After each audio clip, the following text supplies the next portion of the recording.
You love to get big name players on your team. Sometimes the name, though, outpaces the production. So what we're looking at here is overvalued pitchers. DJ Short, where do you want to start? I really hate to say this because going into last year, I love this pitcher. But this year, I'm probably going to be avoiding him, and that's Aaron Nola with the Phillies. Just really struggled to stay consistent last year. Disappointed for the first 3 months, was good for 2 months after that, and then fell apart again in September. The good thing is that Nola at least added more strikeouts to the mix last year, but his control took a huge step back. The highest walk rate of his career, 9.4% walk rate after never topping 7.1% previously. And like many pitchers around the majors, really struggle with the home run ball. 27 homers in just over 200 innings in a hitter-friendly ballpark too, where balls tend to go over the wall. So, I think volume is good for him from a fantasy perspective, back-to-back 200 innings season. So there's something to be said for that. I think the Phillies lineup will be better this year as well, but I need to see that control get back in check, at least before I think he can be a top 15 starting pitcher. The bullpen there in Philadelphia is iffy too, which kind of hurts your wins. They brought in a bunch of veterans like Drew Storen, Bud Norris.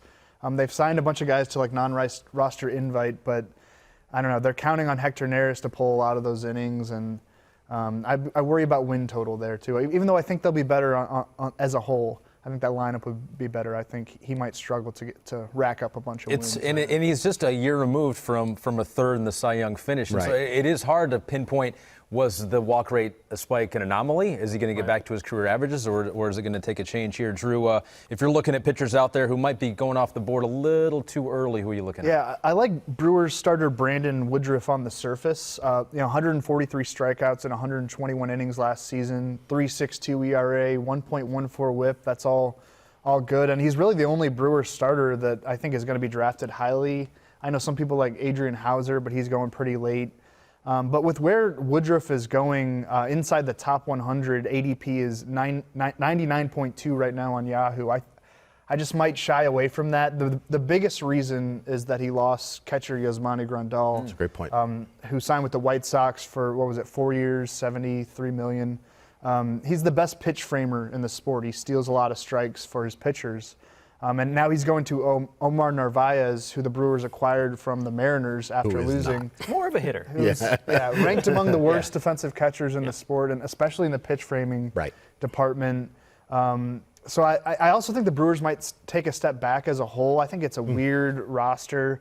They were the NLCS in 2018, wild card appearance last year. I think that they kind of keep dropping. We love Christian Yelich. We love Josh Hader, their closer. We love Keston Hiura, power hitting second baseman. But I think it's an uneven roster there in Milwaukee. I'll say this about Woodruff. Dominated right-handed batters last year, but left-handed batters had more success against him. And I think with the 26-man rosters, maybe we're going to see more teams like stack a lineup against a certain pitcher. Yeah. And Woodruff could be one of those guys. And I think with Woodruff, with your point with left-handers, I think that's going to be a sustainable thing, that he's going to struggle against them because his worst pitch is his breaking ball, and he just doesn't have that breaking ball to keep left-handed hitters honest. So I do think that there's a bit of an issue.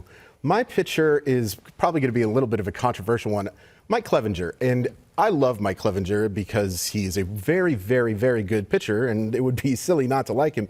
My issue is where he's being drafted. If he has to be your first pitcher on the board, I want someone who is going to be providing more safety. And the fact that he has only thrown over 130 innings once is something that really concerns me. I have no doubt about the rates. He's going to strike out plenty of guys, and the walks shouldn't be a huge issue.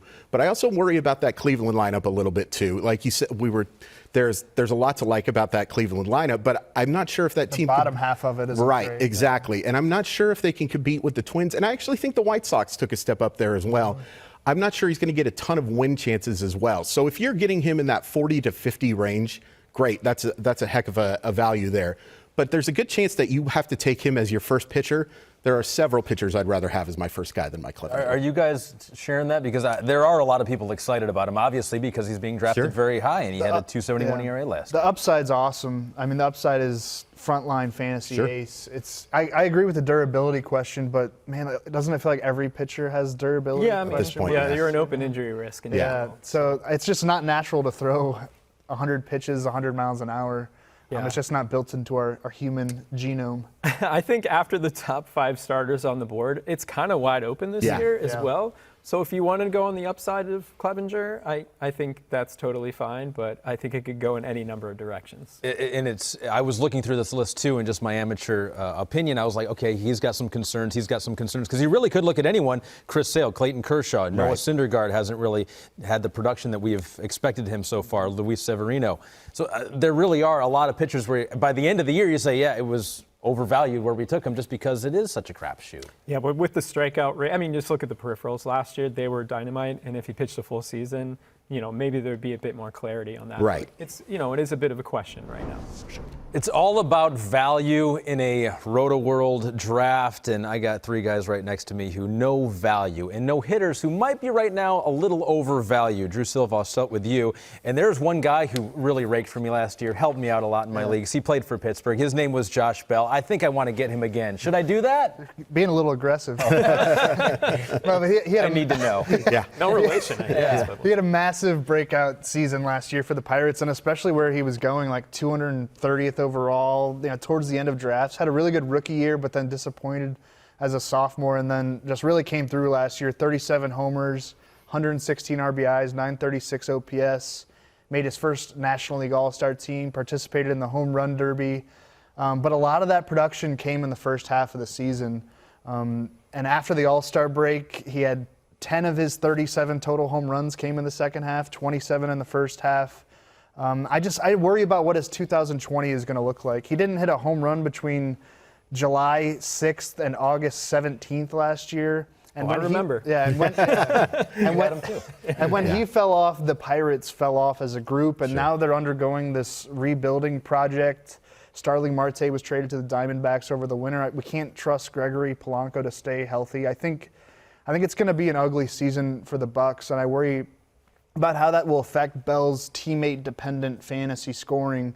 And then I also don't trust that he's a 40-homer guy because of the slump he had down the stretch last year. He actually picked it up towards the end of the season, but there was a big gap in there where he did almost nothing. So where is he going, and where would you want? I read 91st overall right now on Yahoo. You compare that to Carlos Santana at 138th overall. I think that offers more safety. Edwin Encarnacion at 181st overall is a really good sleeper at first base, in my opinion, a veteran guy who keeps getting it done.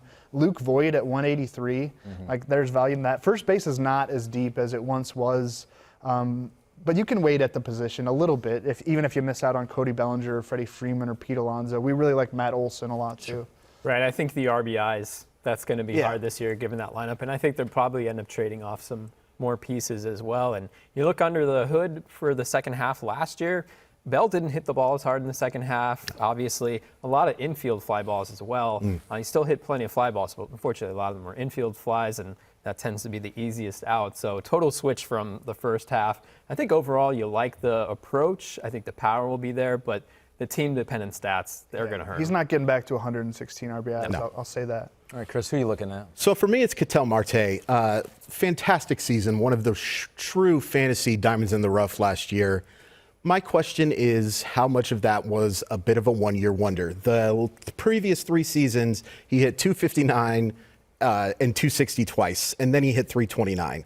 He hit 22 homers total the previous 4 seasons, and then he hit 32. I can't help but wonder how much of his impact had to do with the new baseball and how much had to do with maybe a change in approach as well. And I do think he's gotten stronger. When he was a prospect with the Mariners, he was kind of considered a slap hitter type that was going to put the ball in play and then run. Really now, what he was last year was just more of a power guy who just made so much hard contact that the average was there. I certainly like him. He's a guy that I certainly would like to have as my starting second baseman in fantasy, but he's going in some drafts in the second round, and that's just, I can't do that with a one-year type guy. I agree with you on as far as going that high. I probably wouldn't go there, but I think I fall back on the fact that Marte makes a lot of contact. Sure. So maybe those averages we saw before, aren't really representative of who he is now. Right.